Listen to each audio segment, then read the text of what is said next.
Good morning, GMGM. Thank you, everybody here, for choosing to spend your time at our third inaugural NoirCon. First, stablecoin transfers, Noir and MPC in action. So what this talk will be about, a lot of technical stuff to actually in the end show you how you can build a confidential token transfer from just some little lines of Noir code that you can deploy on any chain. But in order to do that, I will need to introduce some concepts that we're using there. So the talk will start with introducing secure multi-party computation, collaborative SNARKs, and then how we use these to build something that we call private shared state, and this will power the demo in the end, this confidential token transfer. Then I will talk about how we MPC-ify the Noir toolchain, and then finally I will be able to talk about this actual demo, where I will also show some code on how we actually built this demo on base testnet. So if you have any questions during this talk, feel free to just raise your hands, ask me anything, I will try to answer as good as I can. So now let's start already with MPC. This is essentially the thing that powers everything that we are doing.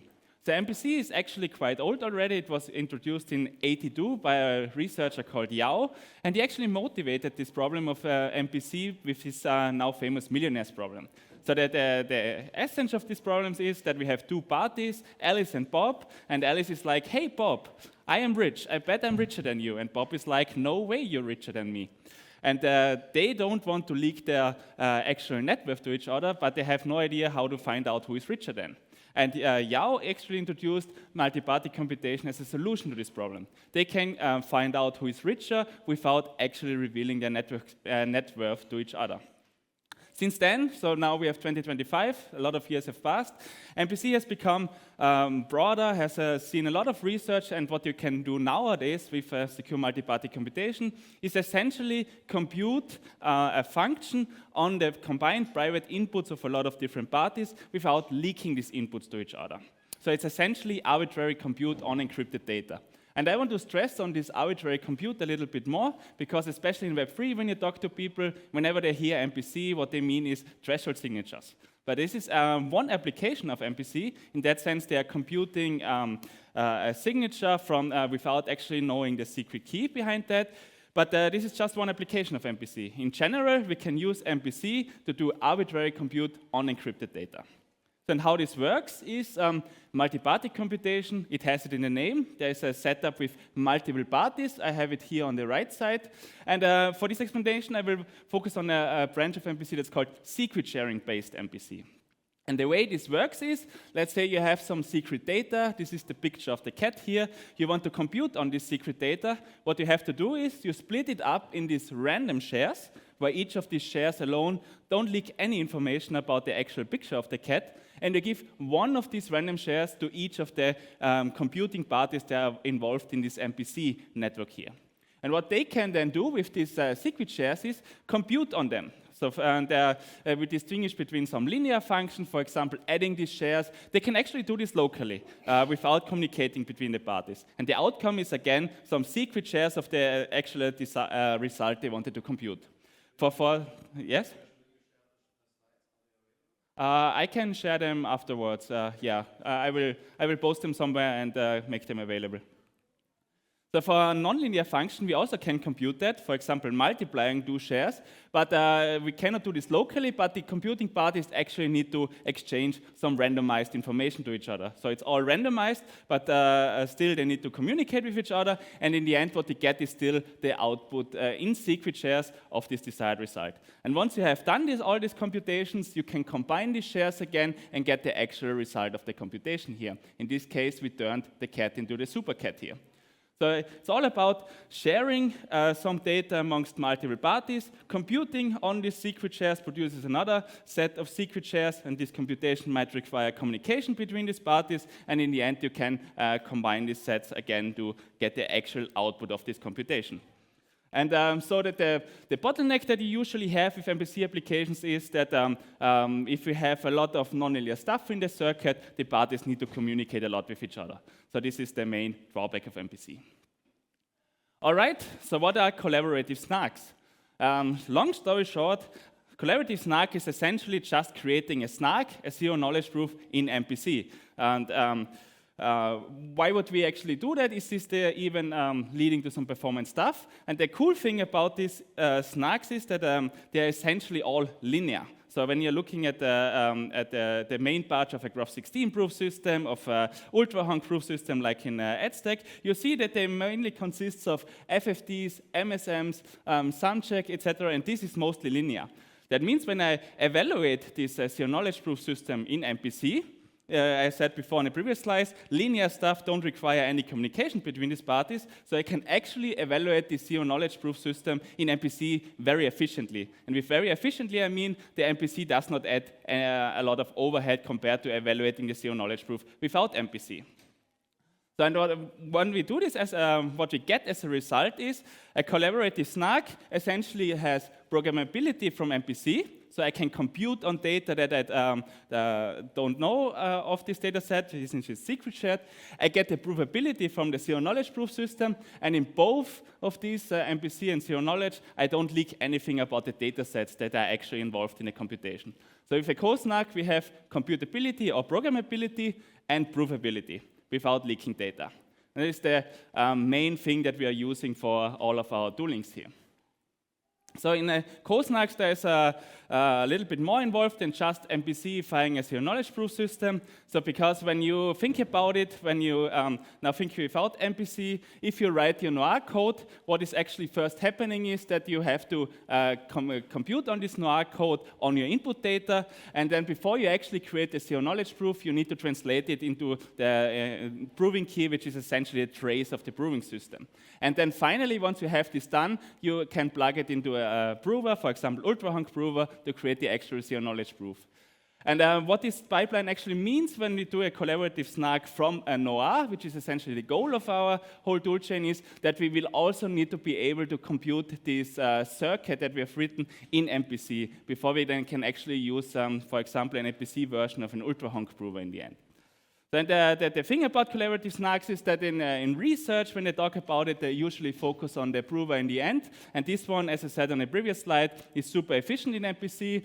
But for this whole collaborative SNARK toolchain, we also need to consider this, what we call witness extension, essentially computing the program in MPC and then laying out the trace that is actually the input of the proof system. And what I want to tell you with this slide is that this part is always very efficient in MPC, but this part, the concrete efficiency highly depends on the circuit that you want to compute. For example, if you have only additions and multiplications in there, this one will be also very efficient. But if you have some more complex stuff like bit decomposition, range checks, ROM and RAM accesses, which is all supported by Noir, then this one will be also adding a little bit of overhead in here. And this I just wanted to keep in mind during the rest of the presentation. So that's already everything I want to tell you about MPC and collaborative SNARKs. And now I want to talk a little bit about how we can actually use this to build what we call private shared state. But for that, I need to first define what is private shared state. So when Ethereum was launched in, I think, 10 years ago, what we have with these smart contracts is that everything that you post on-chain is public. This was definitely by design back then, but nowadays what we see is that it's actually not enough because a lot of people want privacy in there. But this was definitely by design, and everything I post into a smart contract, I can see in plain text on Ethereum. So now with EdStack, what we get is an evolution of this, which we call private state. So instead of posting your data on-chain into a smart contract, what you do is actually you keep your data private locally on your system, for example, on your PC. And you only post a commitment of your data on-chain. And whenever you execute a smart contract that changes your data, you have to post a new commitment of the output data, and you have to post a zero-knowledge proof that you actually modified this data according to what was written in the smart contract. So this is actually a huge step up already compared to what was given with Ethereum here in public state, but it's still not enough because if you think about it, if I have some data set on EdStack and you have some data on EdStack, we cannot combine this in a smart contract to compute on our combined data set without actually leaking, for example, I leak my data to you or you leak your data to me. And this is where private shared state actually comes into place. If we put an MPC network on top of the EdStack infrastructure, for example, then I can just compute this smart contract in MPC, where I secret share my data to the MPC network, you secret share your data on the MPC network, and the MPC network actually executes the smart contract function. And since we have a collaborative SNARK, we also create a zero knowledge proof in the end that everything was computed correctly. And same as in private state, we will also output a commitment of the new data, and this one goes on chain together with the zero knowledge proof, and then everything is again like it should be in private state. And I usually like to refer this as a type of MPC rollup for any blockchain here. So essentially, putting an MPC network on top of a blockchain here. So since this is kind of also playing a role in the demo later, I want to drive this point a little bit further. So how would this actually look when we have a private shared state and we want to compute on it? So going through that in more detail, what we have in the beginning is we have two parties, A and B, Alice and Bob, and they have each some data set D1 and D2. And there's also some blockchain in there with a smart contract function, and these data sets are actually already there as a commitment on chain. And now what we want to do is we want to compute this function on this data set using private shared state. So the first step is actually that each party secret shares the inputs to the MPC network. So they split this up in these random looking shares, give each party one of these shares. Both of Alice and Bob do this with their individual data set. And since this is a secret sharing, no one actually involved learns anything about the data set. So the MPC network doesn't know what D1 is and also doesn't know what D2 is. And obviously, Alice doesn't know anything about the data from Bob, and Bob doesn't know anything from the data from Alice. Then we also have to give the MPC network the actual function that we want to compute. And go to the next slide. And then the MPC network is actually able to use MPC to execute these functions on this input. And since we are using MPC, also no one is learning anything about intermediate results, and only the final result is then revealed to the actual receiving party. So in this case, we have a third party, we call it Charlie, and it gets the output of the computation, which we call D3. What we also need to compute, since we need to represent this D3 on-chain, we also need to compute a commitment to this data that we also do in MPC, and this commitment will go into the smart contract. So this is the new private state that we actually have created with this MPC network. And what we also need to compute is the zero knowledge proof. So we need to prove that the correct function was actually computed on the input, and very crucially, we need to prove that the correct inputs have actually been used in the computation. So we need to recompute the commitments to each data, and also this commitment to this newly created data we need to produce. And this third commitment goes on chain. So what happens now is the MPC network is done with the computation, has created the zero knowledge proof, has created the commitment. So what the smart contract on chain is now doing, it's verifying the zero knowledge proof with the commitment that it got from the MPC network, C3, and it takes the commitments that it also already knows on chain to verify that the correct inputs were used. So it needs to verify this proof against these three commitments where C1 and C2 were already known on chain. So this does not come from the MPC network. This is crucial to actually bind this whole computation to the existing private state. And once this proof actually verifies, this is very similar to what is happening at stake right now. We get into a new epoch where all these three private states are now existing on chain here. And so you see with this MPC rollup, we can actually compute on the data from the two parties without leaking them to each other. And we get in the end the private state on the MPC network, on the blockchain here. So any questions to that, or is this somewhat clear to everyone?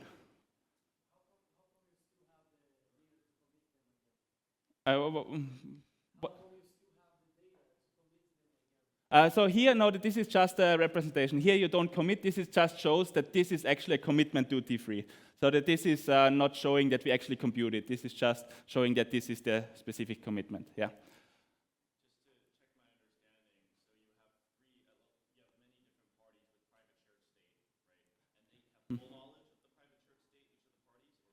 No, so this MPC, I guess you're referring to this MPC network. each of them has only a secret share of the actual data. So this random looking thing from which they don't get any information about the actual data. So as a collective, they have the data, but each involved party has no idea what the actual data is. M1 here has no idea about anything from this data, M2 has no idea of anything about this data, and M3 also has no idea about this data. But together they can compute on it using the MPC techniques that I didn't tell you how this in detail works. Yeah. My follow-up is how do you reveal some aspect of the data to a recipient? Yeah, so finally, when you have computed, for example, this commitment here, you just send your secret shares to the other parties, and if all of them do this, you have all the secret shares, and then you combine them.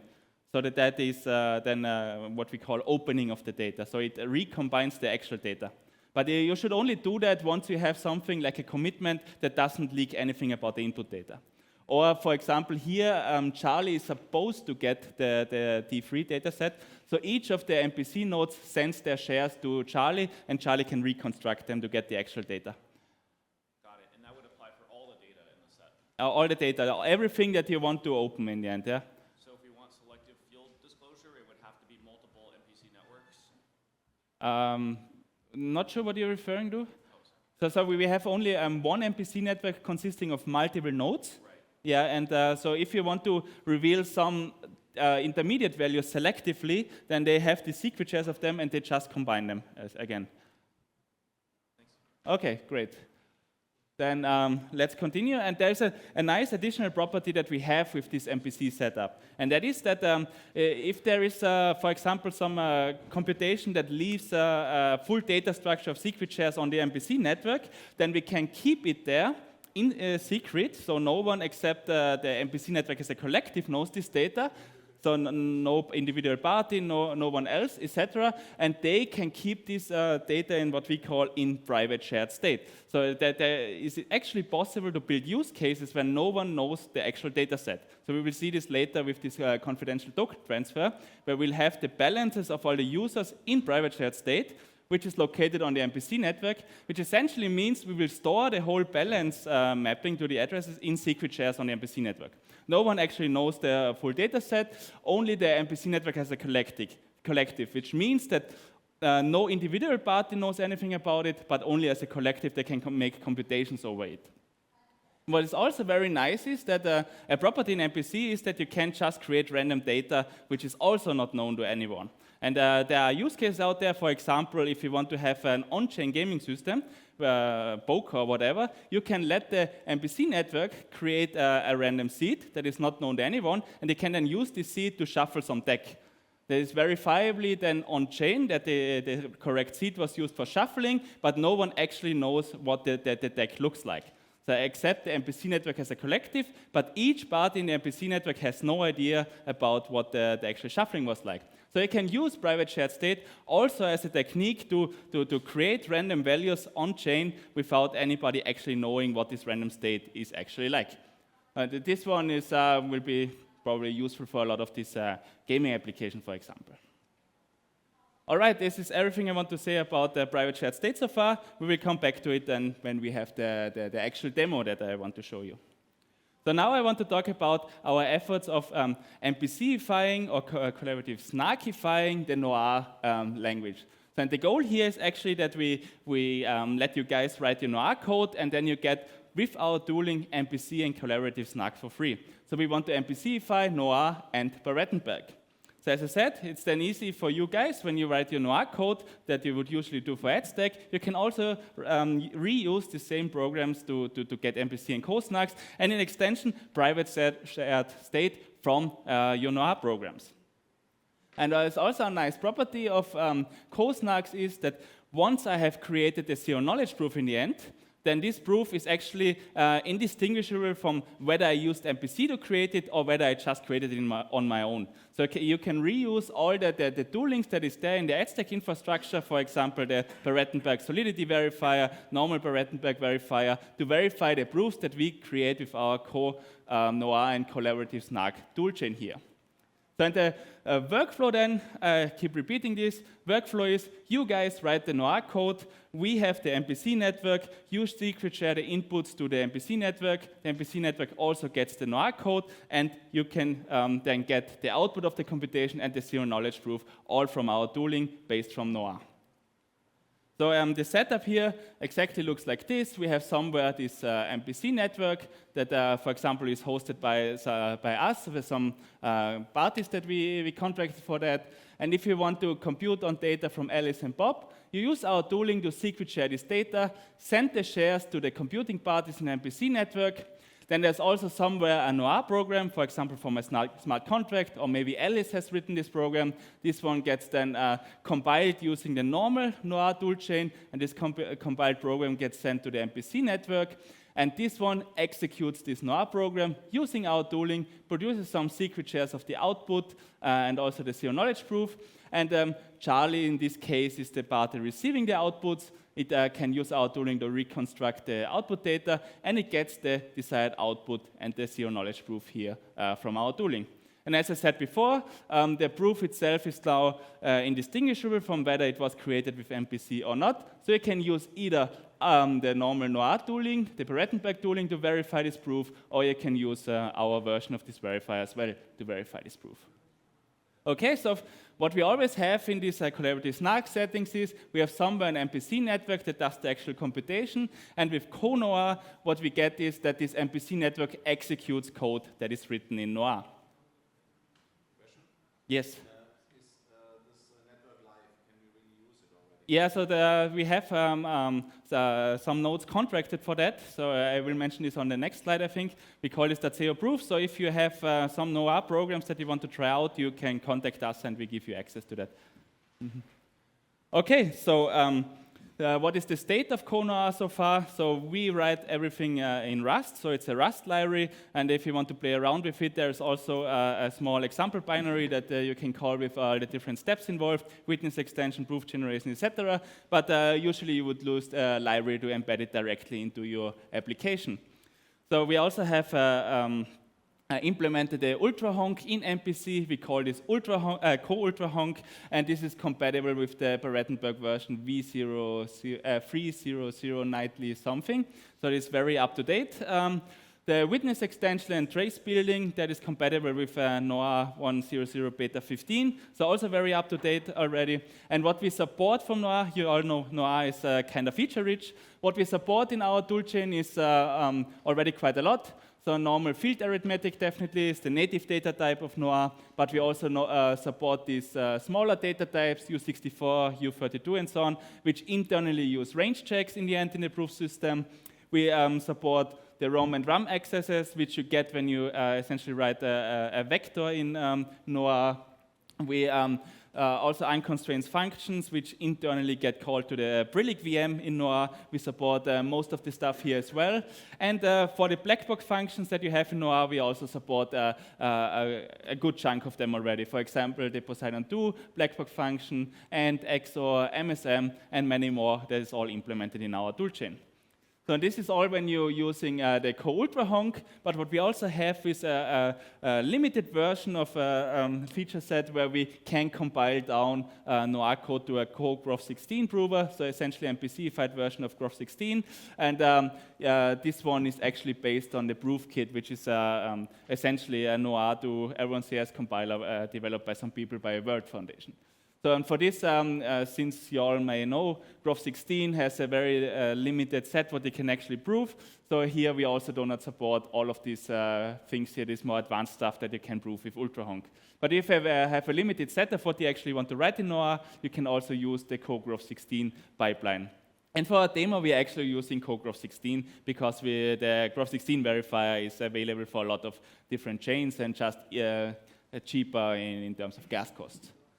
And as I mentioned this before, based on your question, we have a network live where you can, if you have some nice Noir programs, you can test them out, how they would actually perform in a real MPC setup. And if you have something like that, just reach out to us and we will give you access for that. All right, so you would say yes?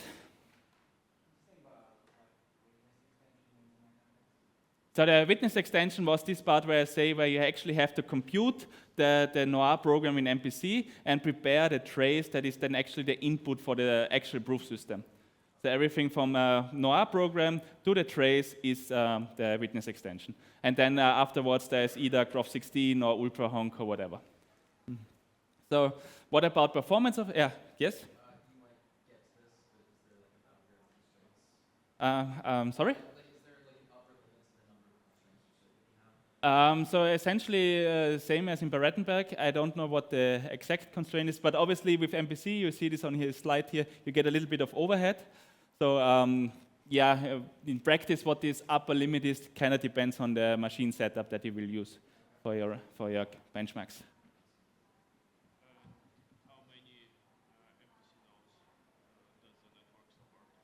So currently, we have 3 nodes in the system. This is just a sweet spot where MPC is the most efficient one.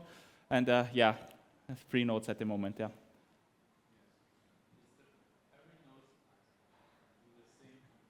Essentially, yes. Yeah, every node essentially does the same computation. They just perform it on some randomized data, and when they combine it, they actually get the computation of the actual data.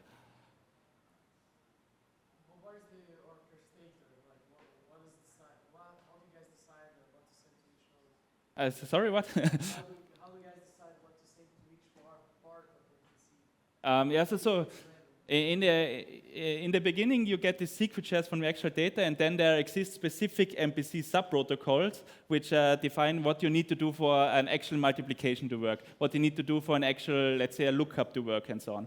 So. Yeah, so we implemented that in the backend, and we essentially compile the Noir code and execute the statements in there. And if we encounter multiplication, we know we need to do the MPC version of this multiplication and so on. So we go through this. We have implemented it all, and they're essentially interpreting the compiled Noir code and execute these functions then. All right, so continue with some preliminary benchmarks that we have here. I have it for 2 sub-circuits. One is just a Poseidon 2 hash, and the other one is a full Merkle proof that you might encounter in a semaphore, and here the Merkle proof has a depth of 32. You can see for Nargo and Barettenberg, these benchmarks here, even the full Merkle proof takes for witness extension 17 milliseconds, and in the proofs around 33 milliseconds. And with our tooling, you can actually still get the sub-second proving times for that. 623 milliseconds here to be exact, but there is still a lot of performance improvement that we can build in this UltraHonk prover. But right now, it's still the overhead is not too bad. All right, any questions so far? Because then I will continue with actually applying this to a confidential token transfer demo. Great, so then let's continue. So when you look at the token transfer, there are multiple ways of privacy that we can actually implement it in. For example, on Ethereum, both the sender, receiver, and also the transaction amount is public. That is what the state is on Ethereum. On AdStack, you have something like this here, where the sender, receiver, and transaction amounts stay private. This is also what Zcash has. And what we are interested in with this demo is here this version with confidential token, where sender and receiver are allowed to be leaked, but we just want to hide the actual balances of the parties involved and also the transfer amount when I do a transfer from Alice to Bob. And this is a version, we have talked to a lot of people about this already, and this is in a first preliminary version of confidential token with which they would be confident in that they don't get too many issues with regulators. So this is a kind of version of compliant token transfers. So and, for this demo that we have built we are implementing this confidential token transfer from collaborative Noir, and we're using the Graph16 pipeline since there's no point kind of doing this on AdStack because we already have this here, so we want to do this on an arbitrary chain to shield an arbitrary token there. So as I said, we want to be able to use this on an arbitrary chain. In the demo, we deployed this to a base testnet, and in the demo, we are also shielding some USDC token that we have launched there on this testnet here. So essentially, what this means is that there will be essentially this token contract that has all of this USDC in there, and you can either deposit, withdraw elements from this token contract, and send them around to these different parties, but the balances and also the transfer amounts stay private. So how do we actually implement this? So we will use private shared state for that, and that essentially means that we keep all the balances from all the users secret shared in private shared state on the MPC network. We have a counterpart, a smart contract, which essentially holds all the tokens that is in total in this private shared state, and it also is responsible of keeping commitments to all of these balances to these user addresses, and only adapting these commitments if some zero knowledge proof that we create on the MPC network for these token transfers actually is valid. So more details a little bit of how this looks like. So in the smart contract, we will have essentially a mapping, a hash map from the addresses to some commitments. On the MPC network, we have the same mapping from the addresses, but here on the actual values, we have secret shares. So these brackets here mean secret shares from the actual balance and the randomness used to actually create these commitments. So for creating a commitment, you need randomness in addition to the actual data. So here, this balance and this randomness together will create the commitments that are on the smart contract here. So what is the actual computations that we have to do in this setup? So in the MPC nodes, where we have these balances and secret shares, if I want to send some tokens to, let's say, you here, that means that I need to subtract the tokens from my balance, add it to his balance. We need to recompute the commitments, which will then be stored on chain, and we will also create this zero knowledge proof, this collaborative SNARK that proves that everything was done correctly. And with that I mean that the commitments have been computed correctly, the correct input balances were used, and also that my balance as a sender does not get negative after this transaction here. So this is all encoded in the zero knowledge proof, and I will show you the Noir code for that on the next slide. In some slides then. Okay. In the smart contract, so what is actually happening here is when I as a user want to initiate a transaction or want to deposit some money, I have to tell this to the smart contract. This can get stored in what we call here in an action queue, where we store, for example, that I want to send some tokens to him here. And the MPC network reads this action queue, performs this action in MPC, creates the zero knowledge proof, and gives the new commitments to the smart contract. And when everything works out, the smart contract updates the commitments, and everything was done correctly here. And what is nice about this setup here is that when I want to know my balance that is encrypted in the MPC network, I don't actually need the zero knowledge proof for that, because I will just ask the MPC network to reconstruct the balance and the randomness to me, and I can just check on my own whether this actually produces the same commitment that is stored on chain already. So I don't need any zero knowledge proof for reading my balance. So reading the balance is actually super efficient in this setup as well. Okay, so just one slide again to drive this home, how this works in more detail. So if Alice wants to make a deposit into the smart contract, what it does is sends the token to the smart contract, register the deposit in the action queue, and the MPC network will read this action, produce the collaborative SNARK, and update the commitment. If I want to transfer some the tokens from Alice to Bob, I will also register this in the action queue. I will only post a commitment actually to this transfer amount. So the whole point of this setup is that we hide how much we send from Alice to Bob. So we only send a commitment to this to the smart contract, so nobody actually will see how much we actually transfer here. And what I also need to do here is that here in this case, Bob needs to secret share the balance that we want to transfer and the randomness used to create this commitment to the MPC network. You can either do this off-chain by sending them the secret shares directly, or store them in an encrypted fashion on the smart contract. And again, the MPC network will read the state from the action queue on chain, produce the new commitments, produce the zero knowledge proof, tells the smart contract that everything was done correctly, and the smart contract updates the balance if the zero knowledge proof works out. Finally, if we want to have a withdrawal, so Charlie here tells the smart contract it wants to withdraw 10 tokens here, in this example 10 USDC. What will happen here first is only the registering in the action queue. And then when the MPC network reads this from the action queue, performs the actual update of the commitments and the zero knowledge proof and sends it to the smart contract. If the zero knowledge proof turns out correctly, then the smart contract is instructed to send these 10 tokens to Charlie here. So here it's important that you can only send out the tokens if the zero knowledge proof was done correctly.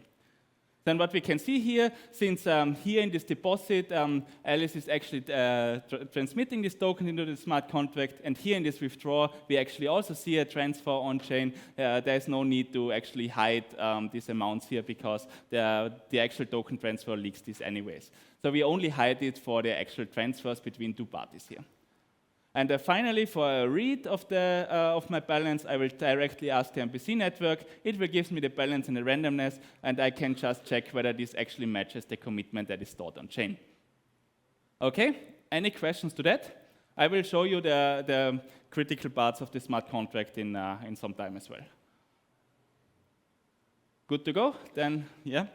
When you read the balances, does the MPC reconstruct the balances inside, or is it still confidential to the... It's still confidential to the MPC network. So how this would work in practice is that each Charlie will first authenticate that it actually knows the secret key to this address by sending a signature, and it will also send some public key there. And this public key is then used to encrypt the secret shares and directly sent to Charlie. Charlie can decrypt them and combine these balances. Yeah? Yes? What's the rationale for communicating through the smart contract instead of just going directly to the MPC network? So here we have the advantage of having the smart contract is that this is essentially the ground truth of everything.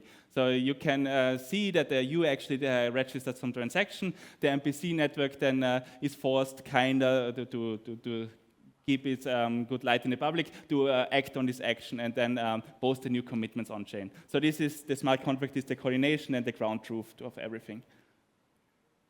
Can I selectively reveal my balance to somebody else? I mean, we didn't implement it, but if your use case has something where this is useful, then there is actually nothing preventing this from being implemented. Yeah.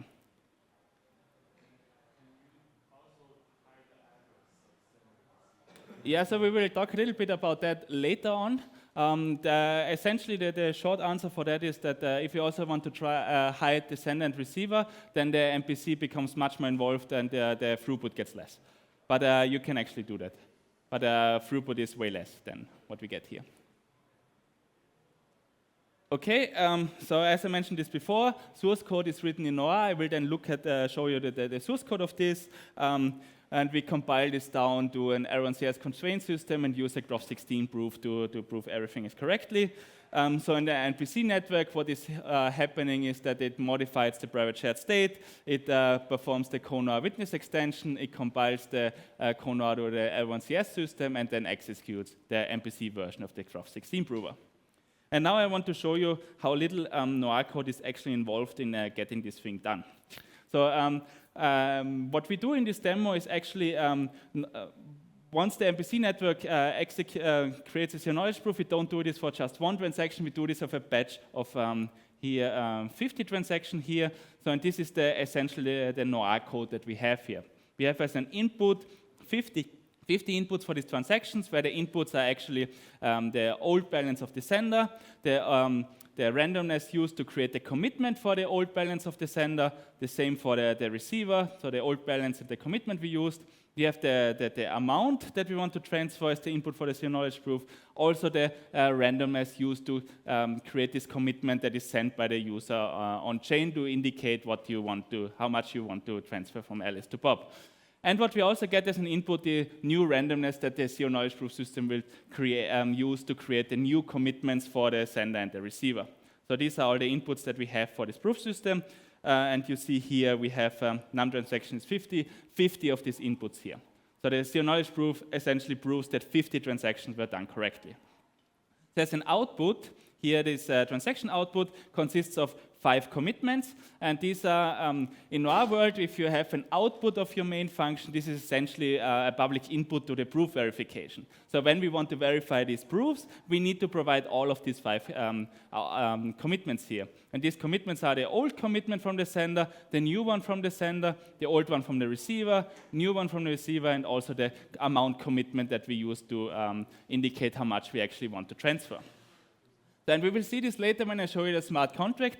It's actually crucial that from the MPC network, only the new commitments are actually sent to the smart contract. To verify that everything was done correctly, we need to get the old commitment of sender and receiver, and also the amount commitment from on-chain, so that the users actually get the assurance that the correct data was used in issuing this transaction here. So regarding this, the main function here, what we actually do is we iterate through all of these transaction inputs and call this transaction function here. And you can see this is also, when I go there, the code is also relatively small here. So what we do is first we check the amount, which is essentially recomputing the commitment of the amount value that we have. As I said, we need to output this amount commitment again, which then is used as an input for the proof verification. And what we check here, what we essentially need to check is that the amount is not negative. And here I somewhat arbitrarily chose it to limit it to 80 bits. This is more than enough to send millions of USDC on-chain, even though if you denote everything in way. So here, the important thing, as I said, is limiting it, the balance to be not negative in here. So going back again to the function, what the next step is that from the sender, we need to withdraw the balances. And well, what happens here is just the subtraction of the amount. We also need to assert here that the resulting amount is not negative. I also somewhat arbitrary here set it to 100 bit. But the important thing here is that the amount is not negative here, so that the sender has enough balance to do the actual computation. Yes? I can wait till you're finished. Oh, okay. Yeah, whatever you want. Oh, then Yeah. So I'm looking at this. I'm interested in a use case where I think it's a pretty popular one. Let's say that every transaction is augmented with a unique Sybil-resistant identity. Mm-hmm. Right? So it might be many different addresses, but they're tied to the same identity. Let's say we want to make it so that you're only allowed to transfer up to 10,000 USDC Mm-hmm. every 24-hour window, right? Then you would add additional checks there. Yeah. So that part is straightforward. What I'm curious about is how would you build a transaction revelation mechanism encrypted to a specific view key? Yeah, so what you can do, so since encrypting some values with a viewing key is also kind of a circuit, you can also evaluate this one in MPC. Let's say the MPC network have this viewing key or so, they can just produce a ciphertext and output this. And later on, so you store essentially all this data that might get revealed later on in ciphertext. And later on, if you get this request and someone actually has this viewing key, they can actually decrypt this ciphertext.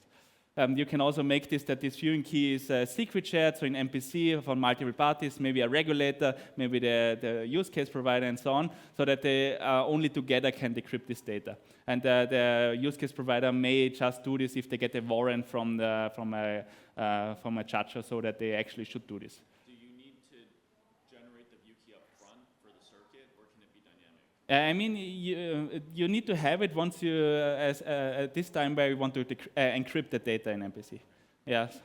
But you can also think of changing the key at some point. You need to engage in a decryption and a new encryption and so on. So in general, this is all possible, but depending on how much you actually want to do, this might impact performance of the whole system. Would you be able, last question on this, would you be able to perform such a migration to a new key within the MPC network? You would be able to do that. So it's probably better to just do it in an MPC network, because otherwise the party doing this needs to know the old and the new key, which kind of is then leaking all the data. So you kind of should do this in an MPC network. But if you have a huge database of all the ciphertext, it might take some while to actually do that. Okay, let's continue with that. So when I withdraw, I said I need to assert that the new balance is not negative, and then essentially the rest is just committing to the old value and the new value again, so that I then have these commitments as a public input to the proof verification. And the remaining part is then for this zero knowledge proof is depositing the values to the receiving party. And here you can see we only have this addition here for the balance and also creating the commitments again that you need for the proof verification. And that's essentially it. So there's not really much involved, just balance updating, 2 range checks, and 5 commitments computations. And that essentially powers the whole system here. And as a return value from these transactions is all these 5 commitments that you need to verify this proof. So I just want to take some time as well to show you the smart contract that we have implemented for that. So that it's called confidential token here. And the main parts are essentially we have a Graph16 verifier that is generated from our Noir code. We have this balance commitment map where for each address we have this commitment stored on chain that represents the current balance. And here we have this action queue where we are allowed to register some either deposit, withdraw, or transfers. So and the main functions that we are using in this demo is, for example, when you have a deposit, you tell the smart contract how much money you want to deposit, and here is then actually happening this transfer from the user to the smart contract via the ERC20 token transfer. And the remaining of this is just registering that in the action queue that I want to do a deposit with this specific amount. Similar for the withdraw. You essentially just put into the action queue the intent of doing a withdraw. And we will see this then later when I show you the function where the zero knowledge proof is verified. If a withdraw is happening, then this verification function will actually then perform the token transfer. For transferring some tokens between 2 parties, here also here this amount that I give to the smart contract is actually the commitment. As I told you before, I want to hide the actual balance, so I only put the commitment into the smart contract. I can show you this later on chain that is actually a commitment here. And here this function is also built that the secret shares from the balance that we want to commit and want to send and the randomness are actually given as a ciphertext on chain, where each secret share is encrypted with a public key from the recipient MPC node in the MPC network. So here we do sending the secret shares to the MPC network on chain. So there are a lot of checks here that everything is in the prime field, but essentially what is happening then in the end is we just register the intent that we want to transfer some amount from some sender to receiver in this action queue again. And here we also store this commitment to the amount that will be later then used to create the inputs for the proof verification. So for the demo that we are currently running on base testnet, we also have an additional function that makes it just easier for us to control the demo, because in this demo we have around 200 wallets that are constantly creating transfer requests to our request. And since we are not Sepolia Eve millionaires, we don't want to fund all of these 200 wallets at the same time. So here we have a demo function which allows one party to actually register multiple transactions at once. This definitely should not be used in a real deployment, but for a demo it makes it just easier for us to deal with our limited Sepolia Eve funds. And here what is actually happening is just registering for all of these amounts some values in this action queue, so a transfer from sender receiver and the commitments again. And for the demo, again, to save on some gas costs, we don't store the ciphertext on chain, but we give them off chain to the MPC network. So this is just for the demo because we are not Sepolia Eve millionaires, unfortunately. Okay, this is for registering the intents for the transaction. The main function that is used by the MPC network then is this process MPC function, where we get as an input, on one hand, the zero knowledge proof, and the other input is essentially the indices where we store the intent in the action queue, and the 2 commitments that we need to give from the MPC network to the smart contract per transaction. So this is the new sender commitment and the new receiver commitment, which will then be stored in this commitment map. Yes?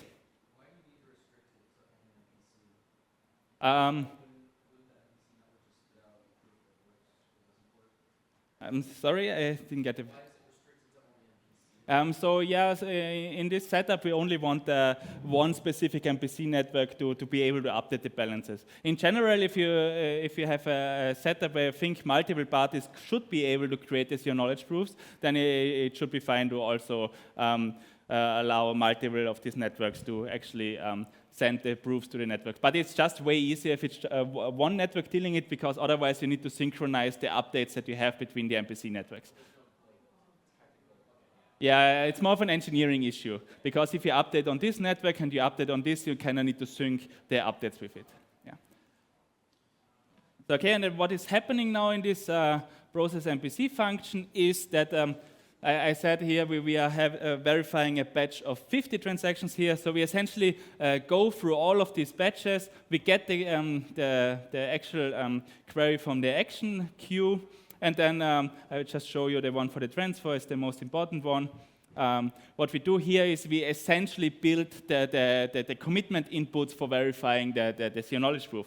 So here we get the old commitments directly from chain, and the new commitments are from the inputs here. And it's important that the old commitments are the ones that we get from chain. And also the amount commitments is also the one that we get from this on-chain registry where we have, where the user made the intent to transfer the amount. So here they put in the commitment, and this amount commitment is directly taken from this queue here as well. So you can see it here in this, let me check here in this function. So this is from the action queue. So it's important that you take the old commitments and amount commitment from the queue. So, and then we just remove it from the queue, and in the end, we verify the zero knowledge proof here, and if it didn't work, we just revert the whole transaction. And also might be interesting for the withdraw case, we also initiated the token transfer from the smart contract to the actual user, and this only gets executed if the zero knowledge proof is done correctly here as well. So any questions to the Noir code and the smart contract? Yes? Question about performance. For this particular code, right, can you give us some rough... I will give that. That will come. Okay. So let's continue with the presentations about performance.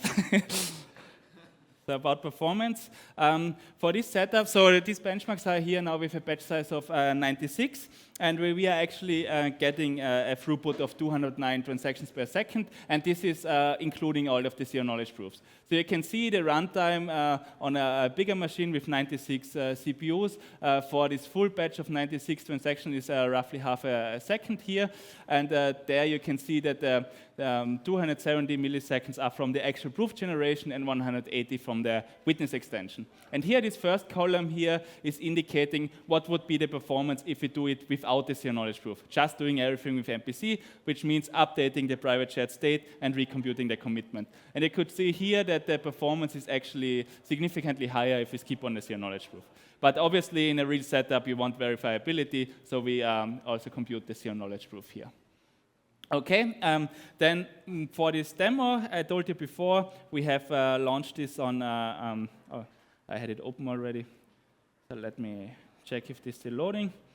So we have deployed this on base testnet, and what is happening here is you can see that our system sometimes, after some delays, registers some new transactions on chain, and these get executed by the MPC network. And we have here two modes.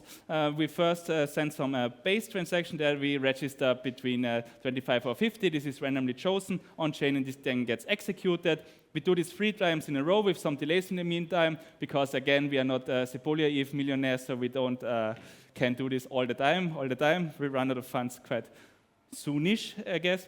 And after 3 base transactions, we have a burst mode where we sample between 250 and 500 transactions, and these then get also registered on chain and then executed by the MPC network.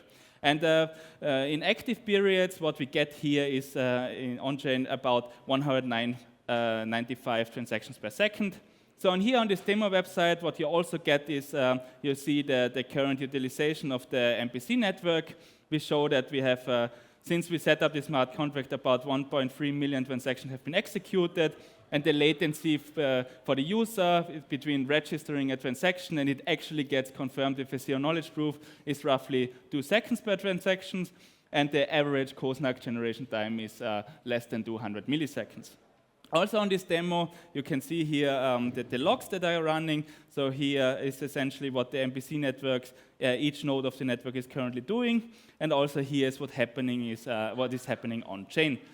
So also, I said this before, in this demo we have roughly 200 wallets involved, and since there's a demo where we control everything, we build it in that you can actually see what the current amount is on chain, this commitment, but we can also show what the current transfer is in USDC, but this only works for the demo because we control the whole setup. In a real setup, you cannot reveal that for the users. But just here, for these wallets, we have 200 wallet addresses. I show you then on-chain as well how this looks like. But here we also show the transaction history that was happening there for these wallets. For example, there was an outgoing transaction with 316 USDC, and this was registered as this commitment on-chain. I can show you a little bit about the smart contract, how this looks as well. So the smart contract is here on this address, and I will show you first that in the absolute beginning, each wallet was depositing some value onto the smart contract. When I press on this transaction, you can also see that the, let me quickly check. Oh yeah, here it says that there were, in this case, for this wallet, we submitted or deposited 4,600 USDC into the smart contract, and every wallet did something like that, and that can also show you that the smart contract itself has a balance. Let me check where this quickly is.